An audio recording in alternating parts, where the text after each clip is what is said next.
I wanted to bring today's episode to the podcast talking about disposable and reusable pads and menstrual cups. This is one of the first things that we ask our couples in our couples coaching program to switch out the feminine hygiene. So many times we're doing, all the diet and lifestyle changes, but we are putting potentially a toxic period product in our most delicate place. So I'm excited for you to listen to this episode, for you to look at your feminine hygiene, your period products completely differently.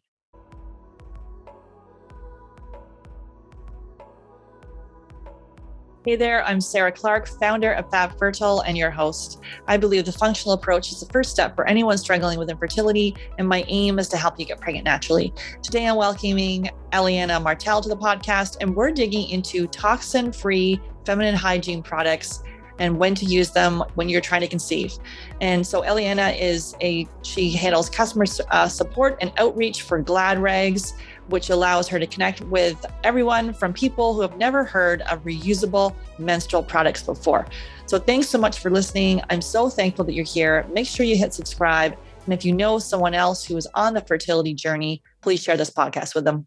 Hey, Eliana, excited to have you on the podcast. Hi, I'm super excited to be here. This is a really fun thing to be doing. Great. So can you share with us really how you came to do this work?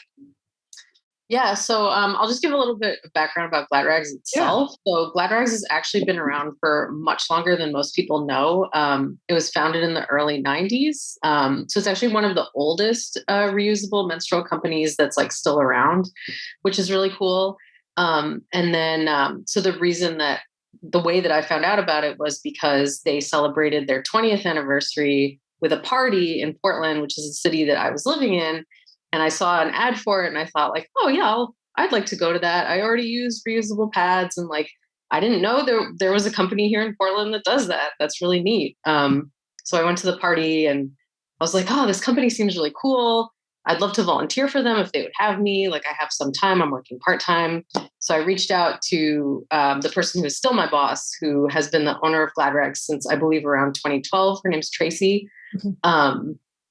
And I was hey, do you need volunteers? And she said, well, we've never had one. So we would love to have you, which really shocked me because Portland is the kind of place where you can find a lot of sort of unique volunteering opportunities, but they fill up really fast. So I actually went in thinking well, they're not going to take me. They're going to be full up. It's a really cool place for sure. Cool. Yeah. They have but no, I was their first volunteer, or at least the first in a while. So I started volunteering there and then they hired me on shortly after because things were switching around anyway. So it was super serendipitous and is the power of networking, I guess, which I did not it's not that I didn't believe it, but I was I don't know how to network. And then it was oh, apparently sometimes it works. If you ask someone if you do, sometimes they need your help and then sometimes they're willing to pay you for it. So that was really cool. And so I kind of changed roles a few times there. Ultimately, I ended up in the position I am now, which is a mixture of customer service and communications and outreach. And outreach is kind of my biggest passion and all that, because I really think it's important to educate people about their options. I mean, just first and foremost, just their options, not even have them I'm not my focus isn't sales driven as much as information driven. So because reusable menstrual products are something that a lot of people have never heard of, or if they're young enough, they're at the point where maybe they would have learned about it in school, if that's something we were teaching in school, which a lot of places I know we're not. Or it's people who could be using them, decades older than the kids who are in school for whatever reason, and they don't know about it because nobody ever taught them. And we get to a certain age where we stop talking about things because we are made to feel that they are embarrassing and that they are shameful. So I really enjoy getting out there and talking to people from just, any age range, however I can, whether it's speaking to a group from a school or speaking to a group or a place. We have a place in Portland called the PDX Diaper Bank that provides resources for lower income families to have access to reusable diapers, cloth diapers. So we speak to people like that because if you're going to use cloth diapers, maybe you're somebody who would also use cloth pads. So that was how I got into that branch of wanting to help people and talk to them about our products and Cause I mean, I really am passionate about reusables and I really stand behind it. So, and I like, like a teaching sort of facilitating aspect. So that fit in well with my interests. So it all kind of came together in a really good way where I get to talk to people about reusable menstrual products. That makes me happy. Yeah, I love it. And so this is really one of the first places we start with our couples is to have them switch out their toxic, either pads or tampons. And I think a lot of many people that come to us, they might have taken, looked at their personal care and maybe look at their cleaning products and started to switch those over. And then sometimes we just don't even think of, the pad and tampon that has these different toxins on it that, we're putting it in our most delicate spot, our vagina. And, why, and so to be able to switch that over right away. So literally the other stuff, I'm sort of like the personal care and the cleaning products, as each one expires, replace it with a non-toxic. No need to throw the whole house out, because that could be the stress of that is a lot. But we say like move quickly with the feminine hygiene. It is key to replace this right away. So, so can you just talk about some of the toxins that are found in pads and tampons, and really why we need to take this, not use those? Yeah. I mean, that's really true that like the issue is that they are either pressed up against your vulva or they're in your vagina. Like that they're not just kind of hanging around in the air near you. You didn't wipe a table that you might have a placemat and then your plate, and then it's very much like these are things that are either on or right next to your body. So the thing about disposables is that, well, first of all, they don't have to disclose what's in them and how they're made. It's not something that they need to do. Some companies, I think, will do that. It seems kind of more of a marketing thing than anything, where they're like, we're super safe. We're letting you know all the weird synthetic stuff that we put in it. And it's like, but it's weird synthetic stuff, but thanks for telling me. But most of the time they don't tell you. So, there's plastics, there's artificial fragrances, which I feel like, that's upset. The artificial fragrances itself is upsetting because I feel like it just shows also as a society how we're still so far behind in like erasing stigma in terms of like people's reproductive systems and what they should or should not look, smell, like all those things. And so the idea that like anybody is out there still purchasing like a scented pad is upsetting, because it's like, oh my gosh, we still have so far to go in terms of people not being embarrassed by their bodies and understanding that like you probably smell really normal and you just have been taught that normal is bad. Like if there's a real problem, you would probably go to your doctor with it because it would really strike you. But other than that, you're normal. So so fragrances, adhesives, there's commercials that'll show you like, oh, there's a gel on the inside that's going to turn your period into like more gel or whatever. It's like, what is this gel? Like, what are we even talking about here? So all of those things are really odd things to be told that like, yeah, definitely you should be using these. Like, this is your only option for your period. And so here you go and spend the next, however many decades using these items. And they've done studies. They actually did a study in like 2020 or 2019 that showed that like, that there were chemical, like endocrine disrupting chemicals, like phthalates in various disposable menstrual products. So it's something that they tested. So it's like the information is there. It's not just like a scary thing that somebody made up, because like, no, something that has such a big hold, like these are big businesses that make these products, right? And so like a small person is not going to be able to knock them off their throne. So the idea that somebody would come in and be like, I've just decided that these are bad, and that they would have no basis is sort of like, well, they're never going to win anyway. So like, what would they have to lose? Like, why would we be making this up that like these things are not good for you? So yeah, these are all things that like people are different levels of worried about. And obviously people are going to see different levels of like whether it actually affects their bodies. Like I'm sure there are a lot of people out there who use disposables their whole life and they don't see anything wrong. And like, I'm sure there are people who use them and do, have adverse effects. Like we have people who come to us with irritation, chafing, rashes, and then those things stop when they use cotton products. And so it's like, okay, well, that on one level is a very obvious way that we're seeing that like something synthetic is giving you a negative effect. And so even though a rash is not the same as like necessarily your hormones being out of whack, okay, but how do we know that people's hormones are out of whack? Like, it just feels like it's worth, yeah, it's definitely, and this is what you do, but like casting a critical eye on these things and again, just getting more informed, talking about what the options are. So, I mean, and here's an example also is like, so TSS is something, it's not caused by tampons themselves. It's the environment that the tampons create. So like a tampon is made to be super absorbent, but for a lot of people, that means it is super drying. It overabsorbs. It can cause micro tears in the vaginal canal. And that's where bacteria that causes TSS can enter the body and create that toxin. So it's sort of like, even if a tampon isn't like giving you TSS, the idea that it can facilitate that's super worrying too. It feels like a two-pronged thing where it's like, what are these things made of and what are they doing?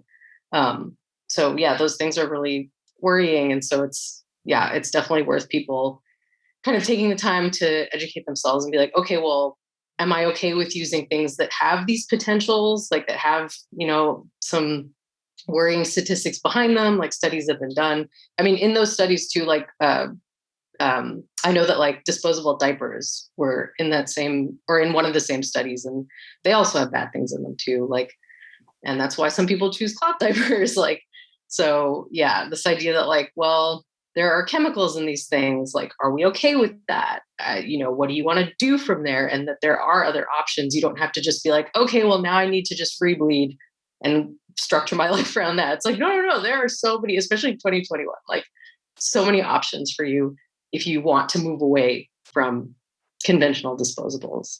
Yeah, it's interesting with the TSS, so the toxic shock syndrome of like, yeah, it's labeled like warning all over the packages there. And then and it gets happen, right? Where you leave it and you forget. And so, all the toxins that are on that. And then, as you say, is that's what the issue, or is the fact that it's been in there too? Yeah, it's hard to know kind of the chicken or the egg on that one too. Yeah. And I mean, like, thankfully, TSS, extremely rare. Mm-hmm. And I would never tell someone like, oh, you should switch to reusables because you should be scared of TSS. Like, mm-hmm. I don't want to fearmonger. It's just the idea that you would open up the instructions on your brand new disposable tampon and see like, hey, be careful about TSS. Yeah. Like that. And like, you're not going to see that on like a box of reusable, like on a menstrual cup or whatever. Like that's not going to be a thing you need to worry about because it's not creating that same environment. So it's concerning to think that you have this like warning on a product that you like have to trust. And often it's the only one that you even know about. So it's like, I don't have another option besides these tampons. And these tampons are telling me that they can do something really scary to me. So like, that's I remember growing up, like TSS, it was like this sort of ghoul sort of hanging over the heads of everybody who had to use tampons, was this idea that like, and we also had no information about it. It was just like, don't leave it into like, oh my God, what does TSS even feel like? And, you learn later in life, like if you had TSS, you'd absolutely know it would be an emergency. You'd go to the hospital. It's not like a mild thing where you're like, oh, I had a touch of TSS. No. So it would be like a big disruptive event in your life. And thankfully it's rare, but having that hanging over your head is such a weird stress to have with a box of products that are considered like essential. Right. Yeah. And they're sort of reading here about that. So tampons are considered a medical device by the FDA, and manufacturers are not required to issue a full disclosure of what's in their tampons. Yeah. And as you say, odor neutralizers, dyes, pesticides, fragrances. It's interesting with the fragrance piece. I remember like back in the day, it was like smelled like baby powder. And I literally, I don't know if I had this like strong sense of smell, but I swear to God, I could smell that baby powder like on anyone. I'm like, oh my God, you got the baby powder pad. And then I'd be like, I don't know. It was just like some sort of weirdness when you think about how strong that is, that I could smell it, Yeah. You don't, to have something that close to your body or in your body that smells so strongly that somebody could smell it standing next to you is just like putting those pieces together. I mean, like every year we learn more about how things work. And like, so just knowing like decades later, like, oh my God, that was crazy. Like, but to know that things are still have fragrances in them this long after, still do. It's just baffling, but it's also sadly understandable because the culture has changed in many ways, but also kind of, it seems like very small steps have been made to make people feel more comfortable about their bodies. And And then the pesticides that are found in them too. There's like a whole study here about all kinds of different pesticides that were found in a tampon. It was third party testing. So it's like all these different, like, I don't know, 12 different pesticides that were found in it. Yeah. There was even, I remember, I think it was 2012, I think, or 2011, like somebody found, like they literally opened up a tampon and it was moldy. Ooh. And it was like, okay, in what conditions would this, how, why? And it's just like, and it's so scary because again, like people are told to trust these things. Like that is, we are told to implicitly just like, you go to the store, they're on the shelf, you buy them for your period. You're going to buy them for your period every single month that you're menstruating for, the next 40, 50 years.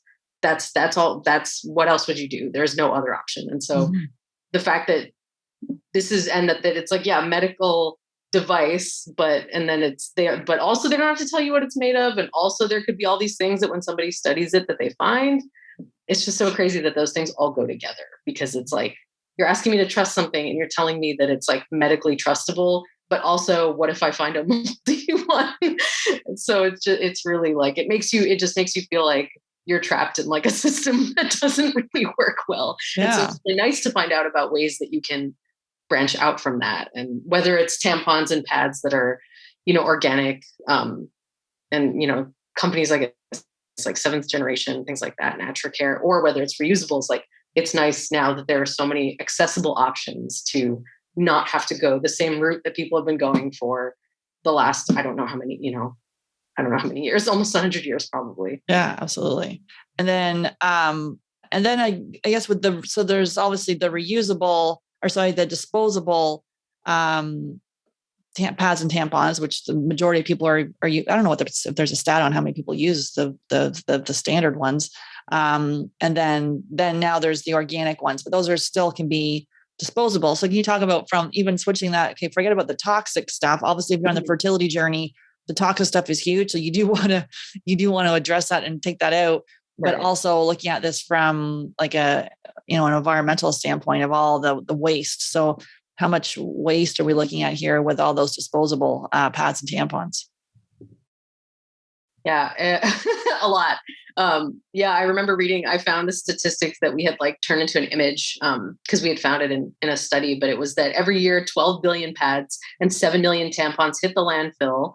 And that's in the United States. That's not worldwide. Yeah. So that's like an unfathomable amount of trash. And things in landfills, like there's not, even if you buy something and it goes to a landfill and that thing said that it was biodegradable or whatever, in a landfill, it won't get to do that because there is no airflow. Everything is packed together. So people estimate that like if something is in a landfill, it's going to be there for literally centuries. Like there's nowhere else it can go. It's not going to break down because the conditions are not met for it to break down. So probably every disposable pad and tampon everyone has ever used that they threw in the garbage is packed down in a landfill, wherever that landfill is, or wherever those landfills are. And they're all still there because that's how like plastic and landfills and all that, like how all that works together. So, I mean, in a person's lifetime, the amount of disposables that they would use, I mean, it's going to depend on like their flow and how many products they use, but it can be thousands, like over the course of decades. I mean, it's a lot. Even if you just imagine like at the end of a month or 6 months, like a garbage bag filled with every pad and tampon that one person had used. I mean, that's like a hefty thing. And so to imagine that multiplied by however many people, even in just one country or one state, I mean, it's just so much garbage. And like the packaging around these products is also garbage. Like, probably if you're buying them in a box, you can probably recycle that box, but then they're probably all individually wrapped. Tampons, the applicator, I mean, it all becomes garbage. It's so much garbage. Like it's really, it's a lot. And yeah, like the idea that it could take hundreds of years to decompose. I mean, it's, so it's really dangerous. This idea that like when we throw things away, that we don't think of where away is and like the repercussions of that. And so, yeah, all of these things becoming garbage it feels like nothing because, I throw out the garbage. I'm not the one following I don't work for the sanitation, like none of that has to do with me. So it feels like, oh, well, it's gone now. They took care of it, but like who took care of it and how? They put it in a landfill. Like there isn't really a better way. because we all are using all of these single-use products in our lives so much that we don't even realize it anymore. And like you were saying, when, like people like sometimes don't think when they're replacing things in their lives, they don't know, there's things that they don't think about right away because it doesn't come as naturally to be like, oh, there's an alternative for that, or like, oh, I'm comfortable with an alternative for that. So somebody who has made a lot of areas of their life environmentally friendly, like there's probably still a lot left that for whatever reason, they just haven't, they haven't tackled those things as well. And like, it's a lot of pressure to try to be environmentally friendly, like being honest, like it is hard to, and a lot of it is, you start to feel like, well, we all know that like corporations and like things like that, like they're the ones creating most of the waste. Like, like one single person can't change the fact that like a restaurant is throwing away plastic forks and knives like crazy and, things like that. But the differences that we can make, they do add up. And like, it is important to make any change that's important to you if you feel like you can do it. So yeah, just thinking about those landfills and all like the millions of tons of disposables. Like if you're somebody who can make that change, like don't feel like it's insignificant because it is very significant. And it starts with you, like it's going to be significant for yourself and then trickles on to like the environment and like the people you talk to about it. If they make that same change, you just have all these people like united in making this change for the environment. Because yeah, as we know, like the environment is not doing as well as it once was. So yeah, it's got a little bit of a fever and we're all trying to do our part to make it feel better if we can. But yeah, disposables are a huge, huge part of that. Yeah, I was reading it had like 12,000 to 16,000 disposable pads, panty liners, and tampons each menstruating person would use in their lifetime. So that's a lot. Yeah. It's a lot. Yeah. Mm-hmm. And we have a new survey on our website that people can take when they're trying to figure out like which of our products to use or to buy.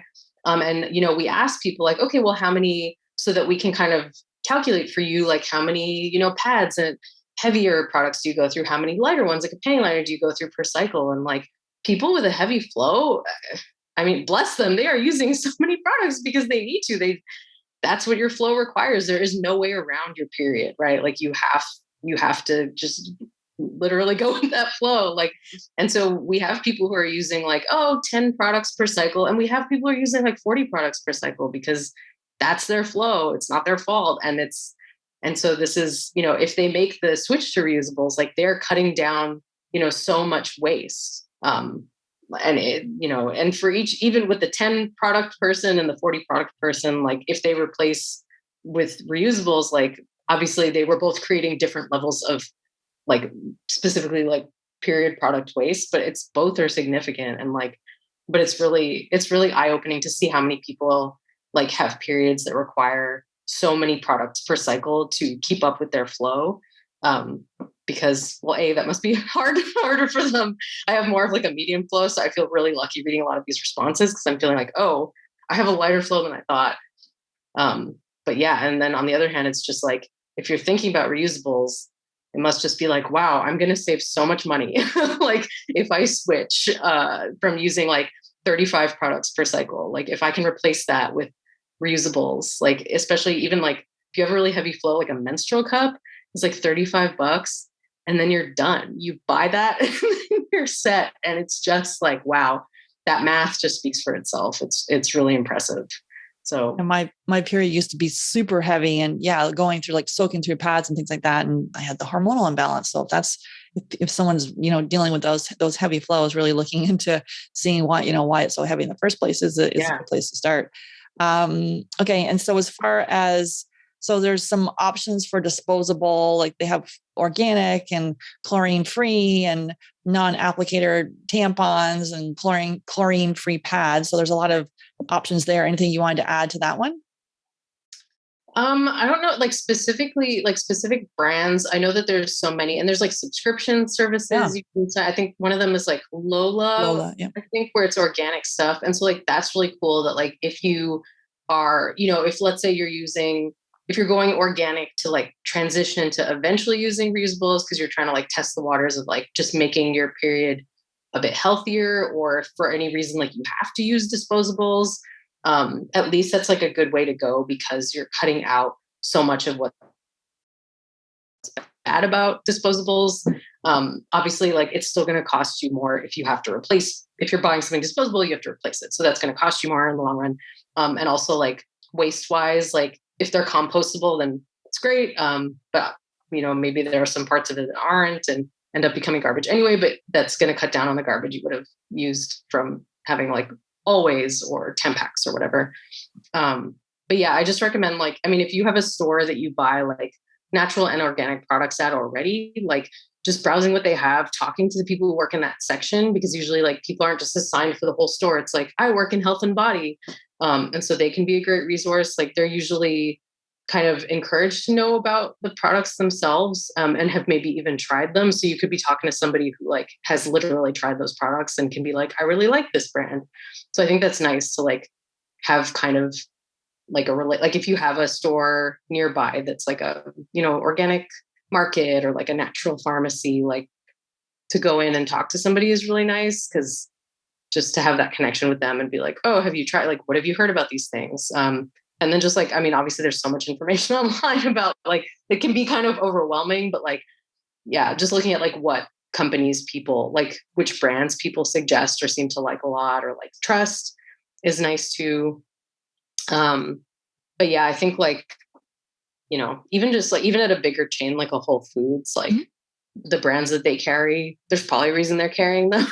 I'm assuming that they are good in at least a few ways. So, and you can talk to them about it too.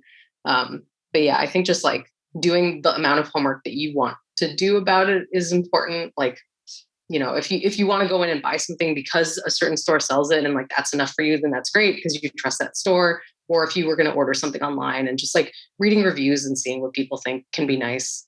It can be kind of a rabbit hole, but if you like cap yourself at a certain limit where you're like, okay, I've heard enough, like I'm good to go. Yeah, I think it's just good to be informed. And then from the reusable standpoint, so let's kind of go through this here. So we have the pads, liners, there's period underwear, cups, and discs. So what are you, from the reusable standpoint, what are you seeing there for those ones? Yeah. So personally for GladRags, so we carry reusable pads, some of which are panty liners. So it's like the idea. Yeah. So it's more of a liner. And then we have a menstrual cup as well. So our pads are 100% cotton. So they don't have a synthetic like backing or anything on them, because we wanted them to be as breathable as possible, and 100% cotton is very breathable. So we find that to be a great option for people like, especially people who are switching to us from products that caused irritation for them, either because the products were disposable or because there was like too much synthetic material involved. 100% cotton is great. We offer conventional cotton and organic cotton because some people prefer organic and some people don't mind either way. And then our menstrual cup, as with most menstrual cups, is medical grade silicone, which is great, body safe material, very squishy, flexible, and comfortable. So that's a really great way to go. And then, so we don't carry period underwear, but obviously a great reusable resource, especially because like underwear, like there's less learning. And using cloth pads, like the learning is mostly like, which ones do I need for my flow based on their absorbency? And so you'd have to do that with the underwear too. But like, people kind of connect, like they see a pair of underwear and they're like, I know how that works. Like these are just the period ones. So I think I get why people make that leap faster. I know that the period underwear, there isn't a way, they're never going to be 100% cotton. I don't think like part of why they exist is because they're like marketed as like, they have different layers of stuff, whatever that each company has decided is like, this is our special something layer that does this in the middle. And so those are definitely going to be synthetic materials, which like, people have a range of like experiences with. So for some people it's fine. Other people, they find that they don't like it or they don't want to use it. And then as far as menstrual discs, they used to only be disposable. I think now, like in the past couple of years, like there's been a few reusable ones that have come out, like silicone ones. So it's becoming like more of a thing, which makes sense that like they took a little longer because they had to kind of wait for menstrual cups to really, I think, get really popular. And then it was like, oh, okay, so people are doing this and they're using these things. Like now we can graduate to making a disc that people don't just use like once per cycle or whatever. I forget. I think Soft Cup was maybe the disc that was the most popular in the past. And I think you either only use it for one day or only for one period, but either way it was disposable. But now you can shop for discs that are reusable. I don't know as much about discs. I do know that they're different than cups in that they are, it's sort of more of like a dish shape. They're wider and like shorter. And they sit, and so a menstrual cup will sit in the vaginal canal below the cervix to catch your flow. And a disc also sits below the cervix, but it's tucked up behind the pubic bone. And so it's sitting in kind of a different spot, and it's different to take out and put in. So for a lot of first time users, I know that the menstrual cup is easier because it's not going into like the same, like as much of a specific area. So that can be easier to learn to use the menstrual cup. But a lot of people love discs because like once they get the hang of it, it's just, some people prefer it. But yeah, they're different. And I think, and I was going to mention this website later because it's definitely a resource I recommend, but the website putacupinit.com. They're amazing. Like they have charts with comparisons of like almost every menstrual cup that exists. So you can figure out what you need based on like size, like flexibility, like squishiness level of the cup, like capacity, all this stuff. And then they have discs and they have videos where they talk about the difference between cups and discs. So like, I don't have as much information about it, but I would definitely, if you're curious about menstrual discs, like definitely go there because they explain it super in depth and they talk about like the pros and cons of each one. And it's the work they do is amazing. Like I'm always sending people there when they're like really on the fence about like, let's say like getting our cup. If they've already used a cup, it's sort of like, okay, well, if you know what you like about the cup you already used, there's actually this comparison chart on Put a Cup in It. And they will show you like where our cup compares and like probably almost 100 other cups. And sort of like, then you can shop based on like what you already prefer. So yeah, that website is like a really good resource. There's been an explosion in these cups in the last little while where, or like it was like Diva Cup would be the one you sort of comes to mind. And then everyone now is sort of is doing the cup thing. So definitely, go to Put a Cup in It. And yeah, so some of the period undies like Thinks could be a good brand to look at. And then it's interesting to go look at the videos there on the difference between the disc and the cups. Now with the cups, it could take, 2 to 3 cycles to get it right. Like what are you seeing there from an education piece on how to use the cup and kind of get a hang of it? Yeah, it's definitely with the cup more so than pads. Like there is a learning curve there. And so it's the kind of thing where like, if you're buying your cup from the store or from a website, if you get it from us, like, it's going to be in a little box with instructions, but like, if you feel like those instructions are not enough, that's totally normal. And so like on our website, like we have like a whole page, like all about cups, and there's troubleshooting and there's, FAQs and there's like different things we might predict that you would have run into, if you're feeling like this, try this. If you're having this problem, try this. And then we also have, on our blog, we offer we'll do like more in-depth looks at different issues. So they'll be like, what to do if your cup is hard to reach, or, can I use a cup if, and it's something like, can I use a cup if I have an IUD? Can I use a cup if whatever? Or something like, the 2 best folds, for inserting your cup. So we'll kind of do a bit of like a more specific look at certain things. So that can be a good place to go. And then we have some videos on YouTube as well, although I will say we are in the process of updating them because they're a little on the older side. You can kind of even see the quality. It's like we've definitely upped our stuff since then. And so the information is still good, but like the look is a little more vintage, I want to say. But yeah, so it's definitely worth like, if you're learning to use a cup and you like read the instructions, or maybe somebody like recommended that you get one and they sort of like told you how they use it. That's not always enough. And again, that's totally normal. So it's nice to be like, okay, well, where did I get this cup from? Like, do they have more information on their website? Like, do they have a video I can watch? Again, like Put a Cup in It has stuff like that where they even have like a model, like an anatomical model that's see-through, so they can show you like where the cup goes. And it's really like, it makes it way more like visually obvious. So it's because it can be weird to like learn to use a new thing where like when you're using it, you can't see where it's like, you can't look at it. For a lot of people, that's really daunting because they're like, well, how am I going to know that I and putting it in correctly. And so that's like where we step in to help. And it's like, okay, well, here's some things you might notice or feel or not, or like hope to not feel. Like, you know, they say with tampons when you first start using them, it's like, oh, you shouldn't feel your tampon. Same with cups, like where it's sitting naturally, like you wouldn't feel it because the vaginal walls, like the muscles are not as sensitive there. So things like that, where it's like, okay, well, you shouldn't, if your cup is uncomfortable, here's what you can try, or maybe it's not the right cup for you, but like give it a few cycles, like we said. But yeah, it's definitely worth, like, if you're having trouble with something, or even before you start using it, just like watching a little video and being like, okay, when I get this, what would I do? And just being like, okay, I can kind of warm up to this before I start. So yeah, it's really nice to have. And again, like the internet, like what can't you find?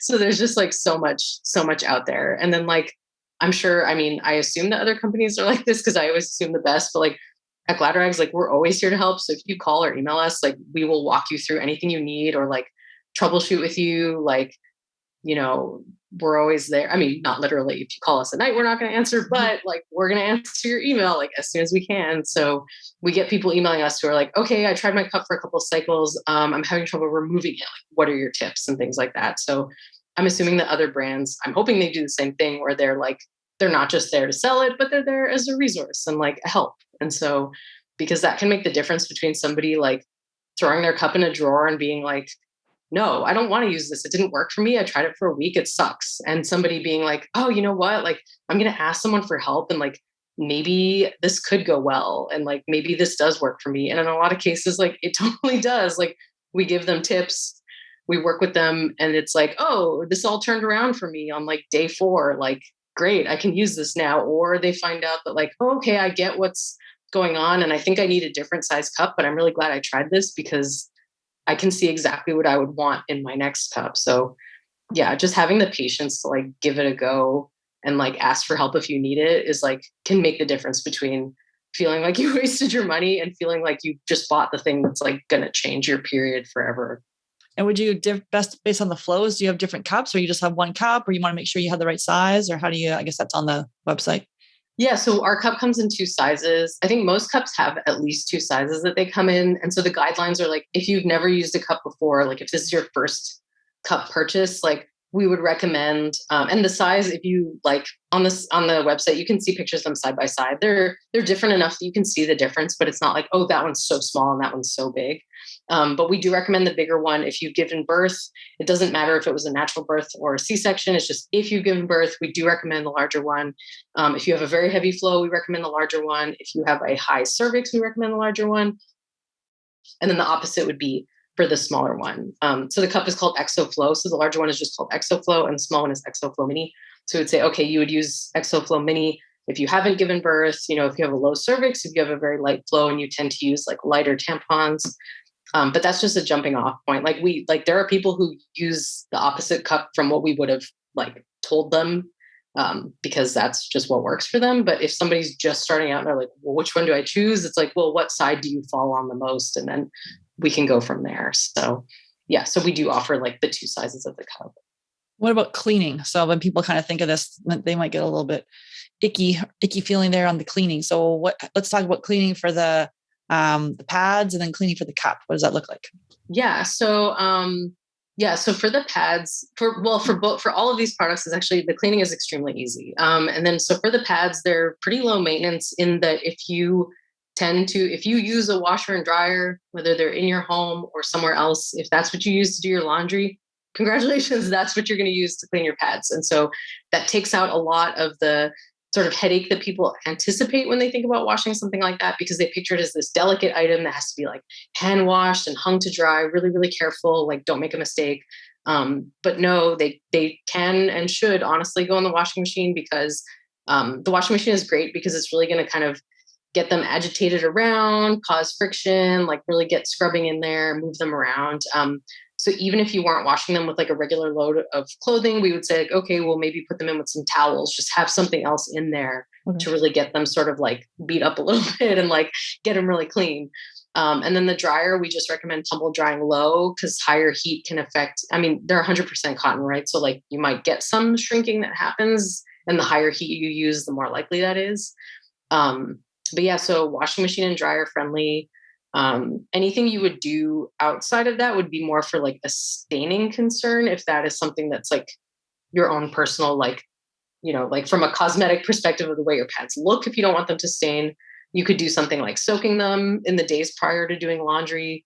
Cause not everyone's going to like rush out and do laundry like the minute that they have a second. And so it's like, okay, maybe you're doing laundry in 2 days. You can soak your pads and change the water both of those days. So you're just soaking them in cold water. That can help loosen anything that would have become a stain. Some people use a stain remover, like a stain stick. We have like a natural one that we sell from a company called Bunch of Farmers, who are pretty cool. And the stick smells really nice. So that's a plus. Some people will put like an enzyme cleaner in the water or directly on the pads.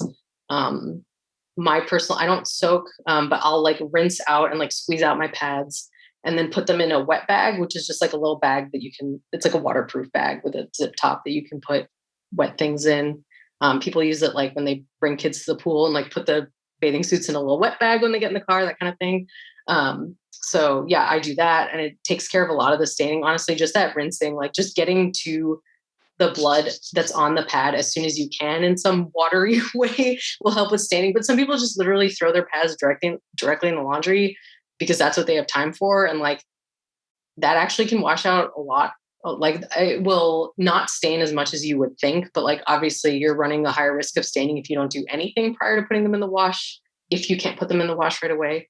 But as far as like getting on your other clothes or anything, that doesn't really happen. Just the flushing mechanism of how a washing machine works just takes care of that. Like we've never had somebody email us and be like, my clothes are stained with blood from putting my pads in the laundry. Like that's just not how it works. So that's really great because I don't think I would, if you told me that I had to hand wash and hang dry my pads, I don't think I would have ever switched to reusables because I would have just been like, no, I'm not doing that. Like I don't want to do it. I'm not doing it. I will find another way. Or I would just throw them in the laundry and be like, okay, don't fall apart.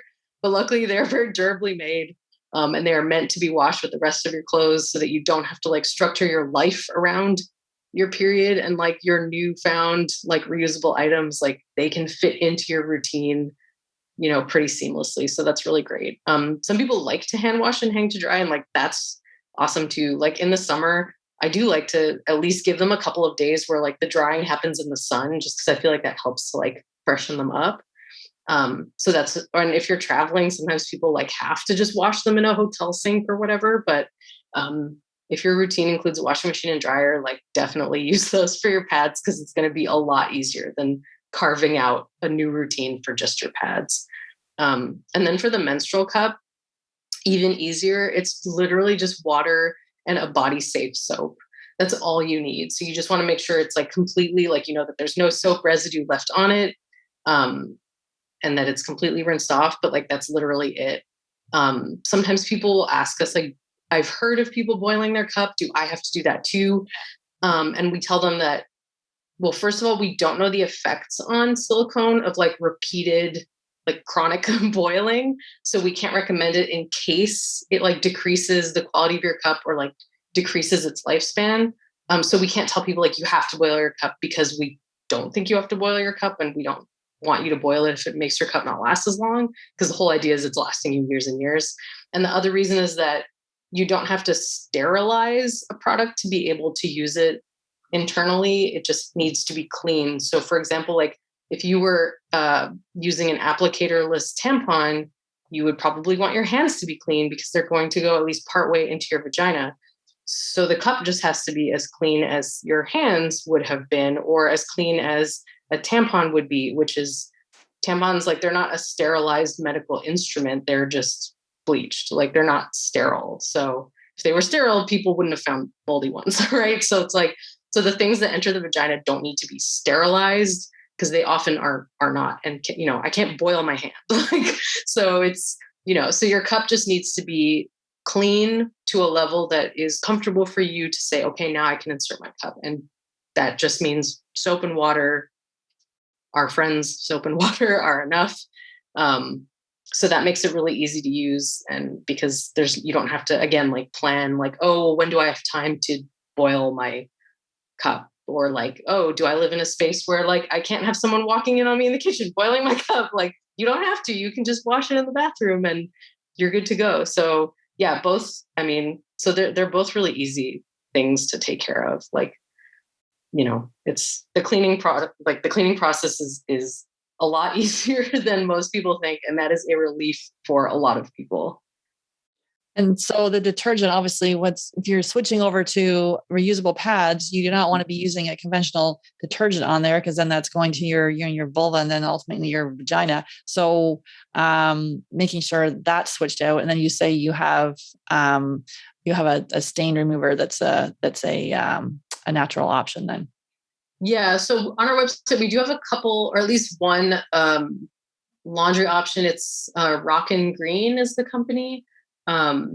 But yeah, so we just recommend, like on our website, we just say for cleaning, we recommend a natural detergent, like whatever one you like.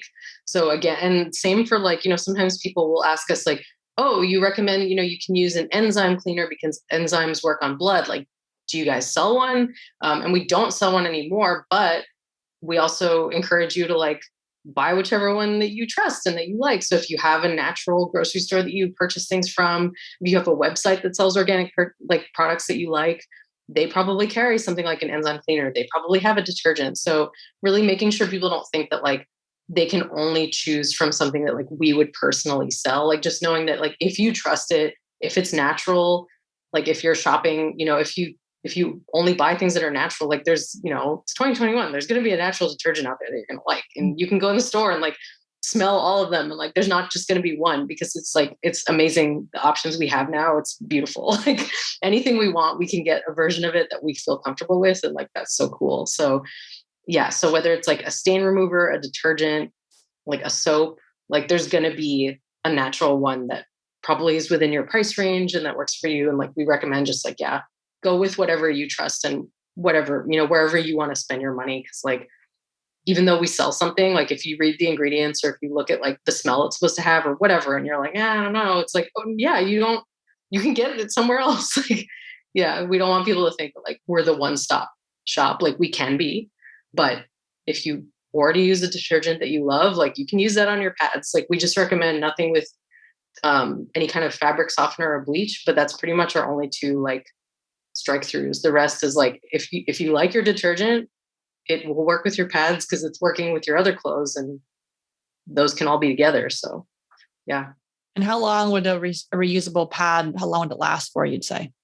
That's funny because we get a lot of emails from people over the course of a year. We'll get quite a few where people are all right, I'm replacing my pads that I bought 20 years ago. Okay. I'm doing it now. So they actually last a really long time with I say proper maintenance, but that sounds like a car. I mean, you're just washing them. It's more just not going too hard on them. So if you are scrubbing, if you're washing them by hand, not getting something really abrasive, or with a scrub brush that's really harsh and scrubbing really hard, just you treating your pads the way you would treat an article of clothing that you care about. So they're not as delicate as a bra, let's say, but also not being these are my tough jeans. But the fact that they're not worn on the outside is I have t-shirts that have little holes in them, despite the fact that I think I've taken great care of them, but also they're a t-shirt, they're on the outside. If I'm carrying something, it's pushing on my shirt, that kind of thing. Or pants get the most wear and tear, but the pads don't get really that same level of wear and tear that an exterior piece of clothing would get. So they are just meant to last a really long time. So usually when people replace pads, it's not that something has happened to them that has made them fall apart or become less usable. It's really just that they're I just kind of want new. They're I'm tired of looking at these. I bought these patterns so long ago. They're not cute to me anymore. And so usually people replace stuff because they're all right. I mean, after 20 years, I feel I'm sure some of these pads have become less absorbent just because of being washed hundreds of times and used, and they've lived their lives, but we definitely our guarantee for our products in terms of just if there was defects and stuff is 5 years. But so we tell people our products last at least 5 years, not up to 5 years. So I would say 10 years easily, if not more. Same with the cup. I mean, it's doing is getting folded and unfolded and then just sitting. So it's, medical grade silicone is very durable. It's great. And so it's people who replace their cup, usually they're doing it because they want to try a different size or a different brand, or they're just like, I want a different shape cup. Let's see, I've been using this for 5 years. I don't know. I want to try something new. But it's not usually that they're like, I need a new cup because my cup like ripped in half or something. It's just like, I just don't feel like doing this anymore. So that's pretty cool that people can use something for a really long time. And then when they finally replace it, it's just out of like personal preference and not like, oh, this fell apart or like this became dangerous to use or something. It's just sort of like, I don't really want it. Yeah. And like, something like a broken snap on like a pad would be covered under a warranty, that type of thing. So like, usually if people run into something like that, it's going to be like within the first year, just like a faulty setting on a snap or something like that. But like the rest is just like your pads they're in it for the long haul. So that's why people, I think, just sometimes get tired of looking at them because they're like, oh my gosh, these are working really well. But like, I don't really like daisies anymore. And I picked the daisy pad and really like to look at something else. But yeah, and that's what's great is that they last such a long time that like, we can really stand behind that where it's like, we're not like, obviously we're not a nonprofit. We do want customers, but we also don't need people to be repeat customers. If they've bought what they need, we're like, bye, we might not see you again for a really long time. And like, that's how we like it. Cause we want our stuff to last a long time and like make people happy and, create less waste. Mm-hmm, absolutely. And so you have a offer here for our listeners where they get a free GladRags panty liner. And this offer is going to expire in 30 days. I'll have the link in the show notes. Anything you wanted to say about that?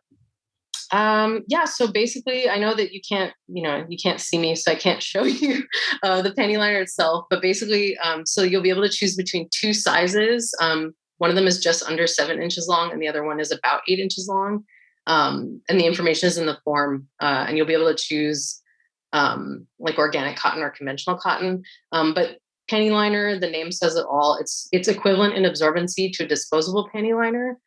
So it's really just good for like a light day or, backup for a tampon or waiting for your period to start, or even just like, you don't have to have anything going on. You can just put it on and be like, this is what it feels like to wear a cloth panty liner. I did it. Like, this is my first step. And so that's why it's a very good beginner item because it's very like low stakes item. It can't absorb as much as a like heavier pad would. So you can't really wear it as, your main protection for a heavier day when you might be more stressed about your period. We're sort of forcing you to like, take your time, take it slow and only go with a light day to start. So yeah. I will say that if you get one that comes in a pattern, which is a conventional cotton, our patterns are all usually really cute. So like they're fun and it's, it's just like a nice little fun thing it's more fun to look at than a disposable panty liner. I'll say that because just like more cozy looking. Cotton is just like, I don't know, looking at cotton, you're like, okay, you're soft. I like you. Love it. So yeah, definitely check out that in the show notes to get your free GladRags panty liner. Any final thoughts for you today on today's topic? Oh, well, thanks. First of all, just thank you so much for having me. This is really fun. And like, it's so nice to talk about these things. And yeah, I hope that people understand that like, if you're listening to all this and you're thinking like, I don't know, reusable is like, wow, it seems like a lot. It's just always good to remember like everything you do, like you're just doing it for yourself. So like, no one's going to come and like knock on your door and like be like, did you make the switch to reusables? Like we always tell people like, if you make the switch or not, like you're the only one who's going to know. And like, you're doing it for yourself and it can be in like small steps. Like, I know you were saying like, there's certain things where like, yeah, you do want to like get the ball rolling in order to make the changes in your lifestyle that you need. But yeah, it doesn't have to be scary. It can just be, if you're being patient with yourself, like switching to something new can be like a fun experience and like something you can be really curious about and not like, oh, this is a chore. Like I have to switch to reusable pads. Okay, here we go. Oh my gosh. It can be like, oh, I get to switch to reusable pads. Like, where do I want to start? Oh, I guess I'll start small. Let's see how this panty liner goes. And then we'll go from there. And so, yeah, it doesn't have to be like this thing you're doing where you're like, oh my gosh, I don't have time to learn new things. I did all my learning when I was a teen and like, I learned how to use a tampon. Like, I can't do this. It's like, you can definitely make it work. Everyone can make it work. It's just like your own pace is what's most important. So like, if you want to start small, starting small is great. Like we don't have pad police who's going to come and be like, hey, are you using your pads? But like, you definitely should be, but yeah, whatever speed works for you, you're just going to feel so much better about it than if you like make yourself feel like it's this negative stressor in your life. So yeah. And plus like menstrual cups are comfortable and pads are really soft. So honestly, like they feel so much better than disposables. I can tell you that. I never want to go back ever. Yeah, I've been doing this for like 10 years, I think. And like, I don't want to wear a disposable pad again or like a tampon. They're just not comfy and they don't feel like they were made for you in mind. Like reusables are definitely made with you in mind. So it just feels so much better.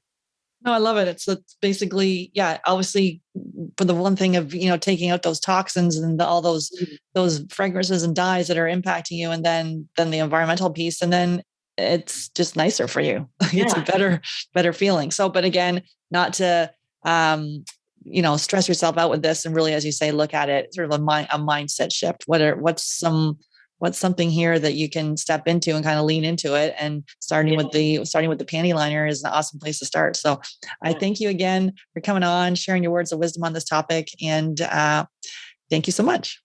Thank you.